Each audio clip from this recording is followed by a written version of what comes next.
Mental turmoil at one time or another can affect a lot of people. As a race, as humanity,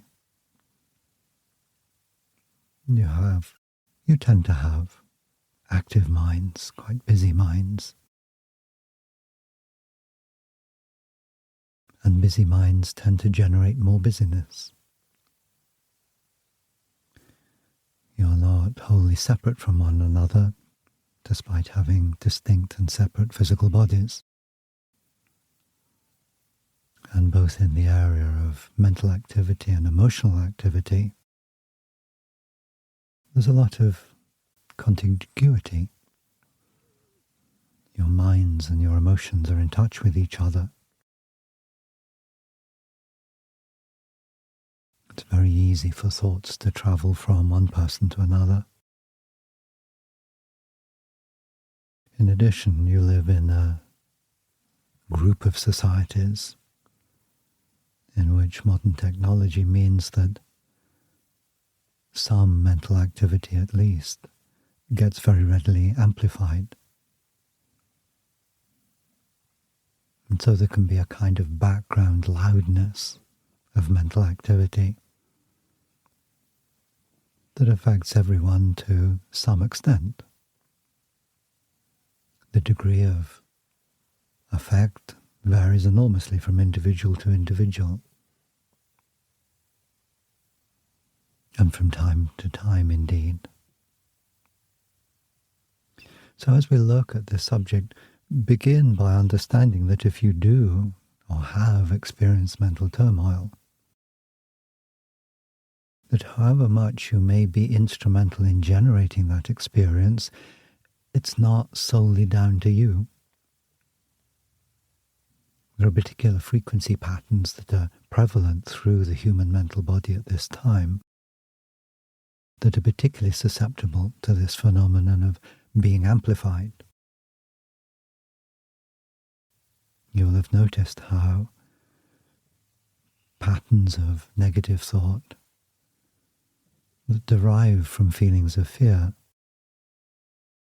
can spread quite easily, like wildfire sometimes.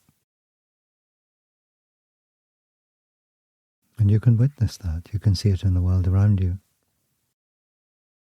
And if those same fears that generated this wildfire of negative thinking are present in you, even if a little, then you're going to be, to some degree, susceptible to those thought patterns.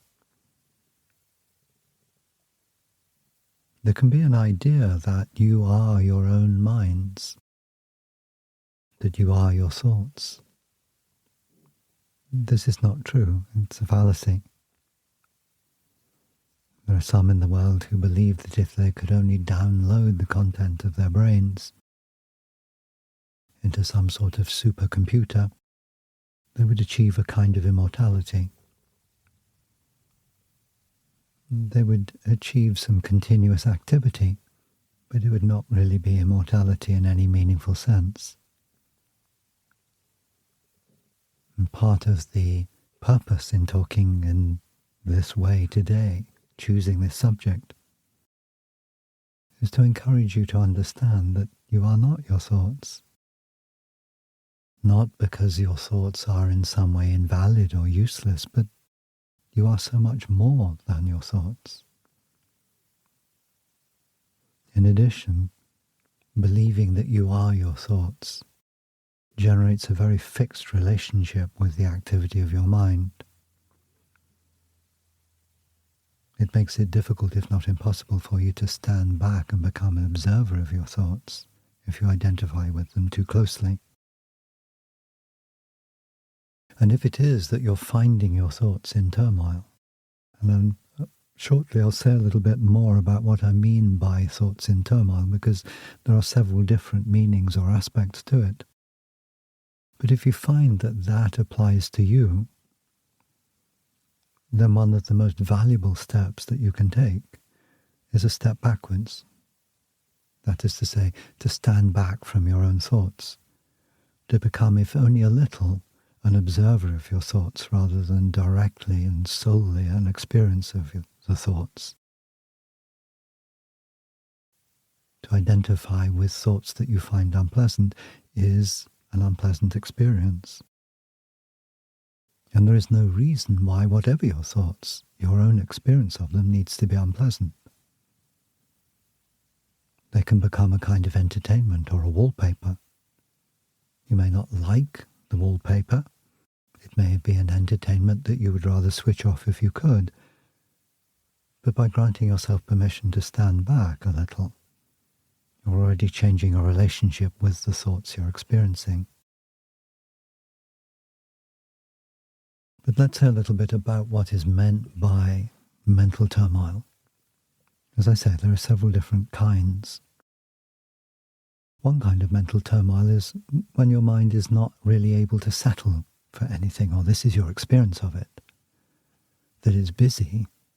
Perhaps there's a particular problem that you're seeking to resolve, and yet each time you bring your mind to bear upon that problem, it wants to dart away and think about something else. And so there can be a tumult of mental activity without much sense from your point of view of progress being made. And sometimes that busyness can feel overwhelming. The noise of the crowd inside your head. There can be a similar kind of turmoil, but we might add in a slightly different definition here, which is when you find a lot of conflicting thoughts. So the mind may be very busy or not so busy, but what you're finding is that there are streams of thoughts that, at least as far as you can tell, are contradictory, that won't settle to a consensus about what the world is or what your experience is. There can be another kind of turmoil, which in a sense you might call a more creative turmoil, where the imagination, in its function of generating ideas, scenes, pictures, and so on, goes into overdrive. On some occasions, and for some beings, this can indeed be a very creative process, an inspiration happening as you watch, as you experience it. The artist who creates music at speed or writes poems out of the air might be experiencing something of that kind of turmoil. And it may not be wholly pleasant for the creative person, but it can certainly be experienced as valuable. In other modes, that overdrive of the imagination at work can feel like a bad trip, an overdose of drugs of some kind. And again, you can feel in a place where you're not really in any degree in charge of what's happening. But even when it's like that, even when there's a hubbub of overactivity in the imagination or in the production of thoughts, the first step that can be so valuable, even if not always easy, is to recognize that you are not those thoughts, you're not those imaginings, that you're able to stand back from them and observe them. And then another crucial step is the recognition that you do not need to react to those thoughts. That is to say, you do not need to move into an automatic response to the thoughts you're experiencing, but that you can respond with choice. Part of your choice, of course, might be that you would really like your thoughts to quieten, and it can seem that they are not willing to oblige. Or indeed, however you choose to respond to your thoughts, there may be a continuing experience that, as far as you can tell, how you are responding is not changing the thoughts themselves. Nevertheless, you're opening a door to freedom for yourself. Another form of turmoil that can occur is the sense now not quite so much that there are too many thoughts happening, but actually in a sense that there are not enough thoughts happening. That's to say, you find yourself in a situation where it feels to you as if there is no choice, or there is only one choice and that choice is not palatable to you. And therefore you find all of the thoughts, in a sense, continuing to be very busy, but repetitive, focusing upon this one perceived choice. Here too, take the first step, stand back. Recognize that however much your mind may insist that there is no choice or only one choice, and however unpalatable that choice may be, that the mind is not telling you the truth. There is always choice. Choices may be difficult, they may be what you would like to choose, they may not be what you'd like to choose, but they're there. There's a more general point to make here, and that is this. It's a simple point, but it can be easy to overlook. Your mind does not necessarily tell you the truth. It has its own capacity for generating thought. It likes to generate thought, or most minds you will find do, at least for a while. And so part of the value of standing back from your thoughts is that recognition that you are watching a show, you are watching wallpaper, you are watching something other than or outside or beyond you. And part of the freedom of response is that you are free to disbelieve your own thoughts, however convincing they might seem. Part of your mind, you are likely to find, is devoted to generating thoughts without really much interest in whether they are actually true. It's generating thoughts to meet a perceived need, but its perception of the need may be quite inaccurate. You may be seeking the answer to a particular situation in your life. Your mind wants to help. It sees that as its job. And it may come up with a plethora of suggestions, some of which may be of use to you.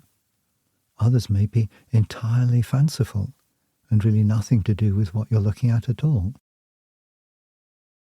It's not that they've come out of nothing. But when you find your mind in turmoil, you will find that almost invariably, and we might even stretch that and say actually invariably, the thoughts that are being generated are not really about what is happening now.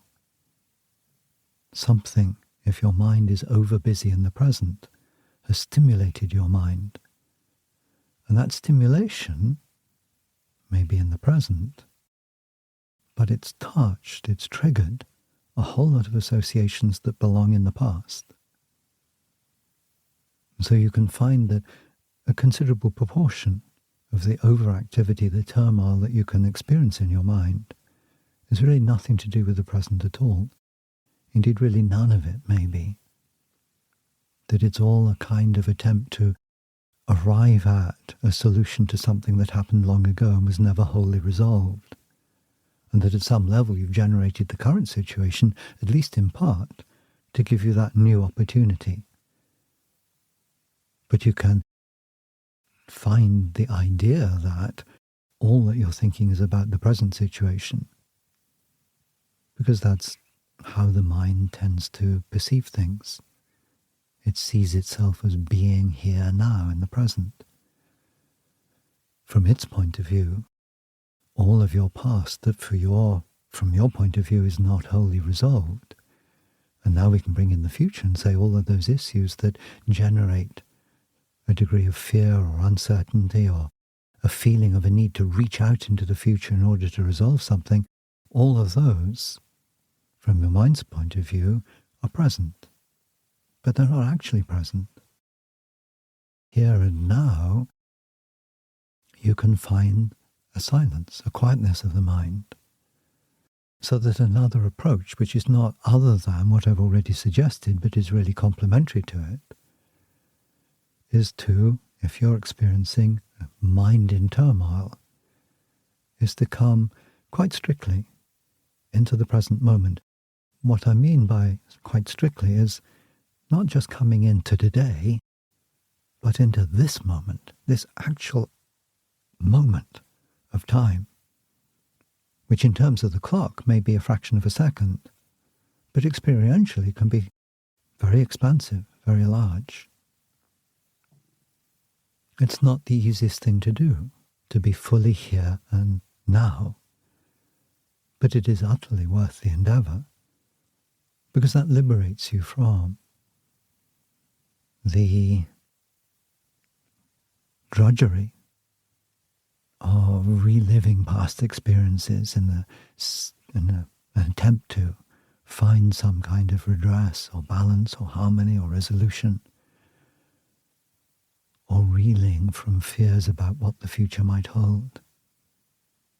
Gather yourself into the present, and these are not present. The past is past, the future's the future. They're not present. It can also be valuable. Two things here. First of all, not to take the activity of our mind unduly seriously, to treat it with a pinch of salt or a sense of humour.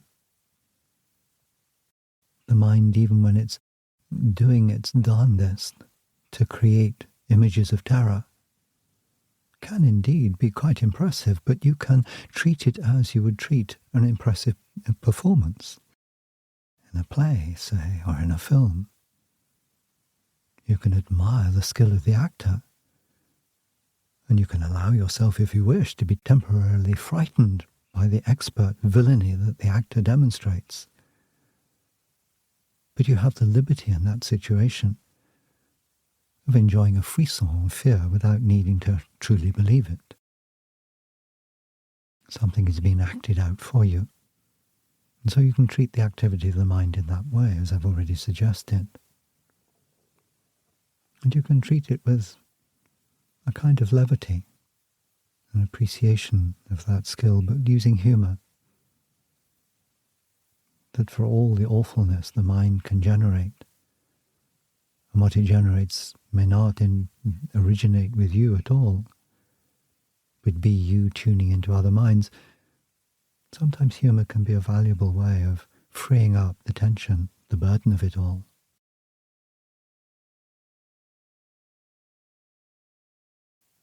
But then also allow that the mind, I already suggested, is not you. It is activity of an aspect of your energy field that is very valuable, the mental body.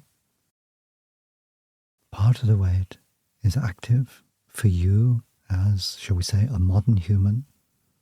If we go back to those of your ancestors who are categorized as Neanderthals, for instance, you'd find their minds working very differently, very beautifully, but very differently. The mental activity was not the same. They were not generating verbal thoughts in the way that you do so naturally. So generating the kind of thoughts that most people do on Earth now is not the only way of using the mind at all. And another way of stepping back from it is to step back from the content of the thoughts altogether and to regard it simply as a particular kind of movement of energy. Patterns of energy, frequencies of energy, some of which may be attractive to you, some of which may not be attractive to you at all, that you recoil from, that you find burdensome or distressing. But when you stand back and begin to observe the thoughts now, not as their content, not that kind of standing back, being the observer of the play or the wallpaper, but rather looking at the sound waves that the actor is producing, or the pigments that went into creating the pattern of the wallpaper. You're going back another stage, closer to the source of what's going on. And one of the things to be aware of is that even though, as I've said, thoughts may not originate with you, you're just tuning into them, nevertheless, you are the creator of the thoughts you experience. That is to say, you may be choosing to replicate the thoughts of others, but you are choosing to do it at some level. and you can choose not to. It may take practice, it may take a level of skill to choose not to replicate the negative thoughts of others, for example, but you can learn to do it. And one of the ways is to observe all of that as energy, movements of energy. That then gives you a fresh way of addressing what's happening. You can work with that energy as an energy being yourself, specifically as a being of light and love. You can allow yourself to love the energies that are creating that mental turmoil. You don't have to love the content in the sense of adhering to it, wanting to identify with it, but you can love your ability to generate thoughts, to have that degree of activity as part of your experience of being human. You can love that movement of energy. You can admire it. You can appreciate that it happens. And then you can add. You can add love. You can add light to what you're experiencing. Consider a repetitive thought that you find deeply repulsive to yourself. And it may be one of the reasons that it is repetitive because you do find it repulsive and something within you says this needs to be resolved. I need to find peace with this. So the thought comes back and back. But you're not stuck with it. You can learn to love whatever the source of that thought was. Somewhere, someone in pain generated that thought first off. You picked it up and so on. You can send love to wherever it came from. You can bring light around that pattern of energy. Imagine it as some pleasant thoughts, a dark, disruptive pattern of energy. Imagine it something like that. You can add light. You can bring light around it. That light is not fundamentally, in the first instance, about making the thought change. Rather, it's you illuminating the energy so that you can see it a little bit more, so you can sense it a bit more. And then being in that relationship, a collaborative relationship, a cooperative relationship, a harmonious relationship, you're saying to that energy, I allow you to be. I'm witnessing you. I'm understanding you. I'm exploring what you are. I'm getting a feel of what your origin might be. I'm in a place of compassion. I'm offering light to you, this thought, or the originator of this thought, or the place from which the thought is derived, or whatever. And so you're opening up a space of interaction. You've left behind a place of, I can't do anything about this, it keeps coming back, it's driving me mad, to a sense of, this is interesting. This is part of my experience of being human. I can relate to it. I do not need to reject it. I recognize that however good a person I wish to be, I am capable of containing within my energy field, my presence, these rather terrible thoughts that are distressing to me, that I don't want to think. But I'm able to. What is the benefit of this? It brings you to a place where you can recognize that others who are suffering around the world at this time or at other times, and whose suffering may lead them to act in ways that you find are appalling or reprehensible or disgusting, that actually they are not other than you ultimately, that these are just other manifestations of the source of all, and that your willingness not to condone the thought, to condone the action, but to understand, to, in a sense, say, here but for the grace of God go I, to use that kind of idea, even if you don't choose those kind of words. What are you then doing? You're then moving into a global arena, we might say. You've moved from the painful privacy of your own mental turmoil to understand that you are part of something much larger. You're part of an evolving human consciousness. You're part of minds evolving all around the earth. Coming generations will do even more. But you do this now.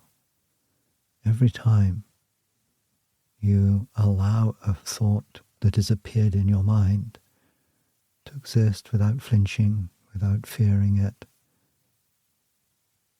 to witness it, to stand back so that you can see it better, to bring love to wherever it came from, to be in that place of accepting all that is, to be compassionate, to bring love so that you can see, to bring light so that you can see better, bringing them together around the thought, around the energy. Then you're bringing healing not only to your own mental body, but you're offering that healing to all in the world.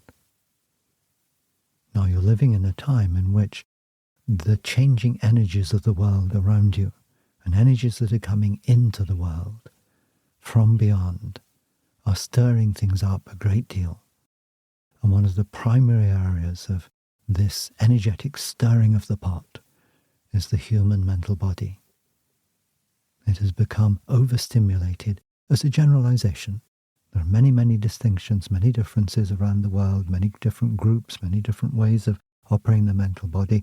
But as a generalization, some ways in which the mental body works have become much overstimulated and other ways not sufficiently active. And so in the whole area of what we might call ratiocination, of the use of the mind as, and I put this word now in quotes, rational actions, which often, of course, turn out not to be very rational at all, but that way of using the mind computationally to create structures that define the world.